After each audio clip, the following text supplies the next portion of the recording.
Hi, my name is Professor Michael Nisanoff, and today I will be teaching you how to write balanced equations for nuclear reactions. Before we get there though, we need to discuss what some of these particles are. Alpha particles, as seen here, are high-energy helium nuclei. Beta particles are high-energy electrons, and gamma rays are photons of very high energy electromagnetic radiation.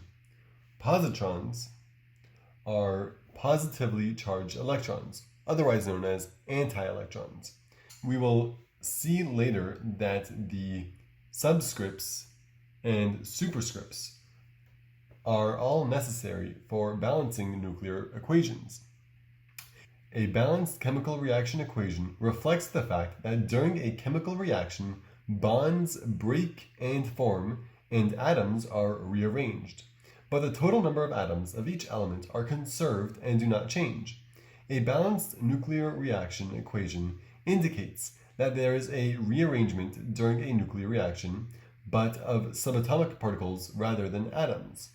Nuclear reactions also follow conservation laws, and they are balanced in two ways. The first is that the sum of the mass numbers of the reactants equals the sum of the mass numbers of the products. The second way is that the sum of the charges of the reactants equals the sum of the charges of the products. If the atomic number and the mass number of all but one of the particles in a nuclear reaction are known, we can identify the particle by balancing the reaction.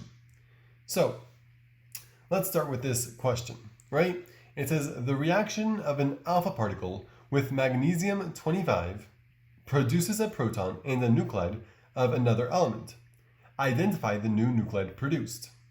So, we begin by writing 2512 magnesium plus an alpha particle. That is going to yield a proton and a nuclide of another element.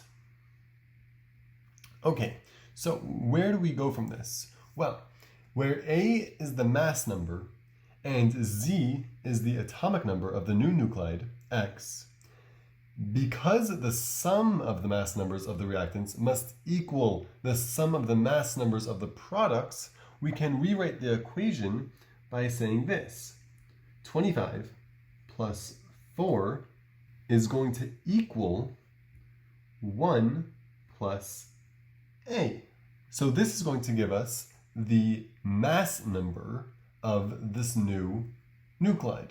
So if we calculate it, we're going to get 29 is equal to 1 plus M. Now if we subtract 1 from both sides, we're going to get 28 is equal to M. This is A. M, it's going to be the same number. Sorry for that. Let me change this to M. Similarly, the charges must balance also. So if we look at all the charges, we're going to get another equation.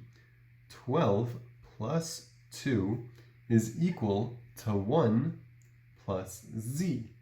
Now, if we add up the numbers, we're going to get 14 is equal to 1 plus Z. Subtract 1 from both sides.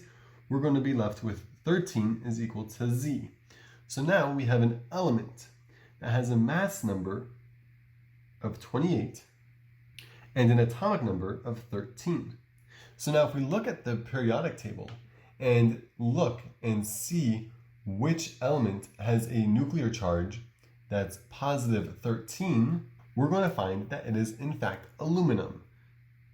So 28, 13, aluminum. And that is how you would solve an example like this. Now, if you want to check your answer, you can easily do so by adding up the numbers with each other. So let's do the mass numbers first. So 25 plus 4 is equal to 1 plus 28.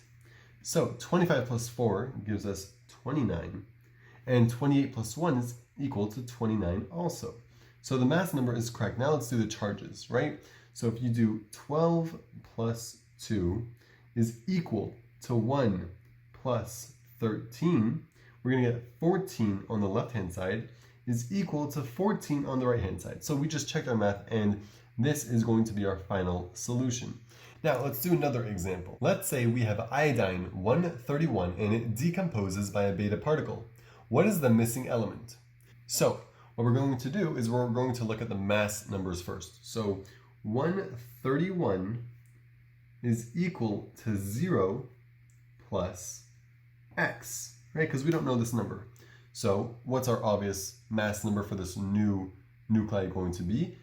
X is going to equal 131, and that's going to be our mass number. Now, if we do the same thing for the charge, we're going to get 53 is equal to -1 plus y, right?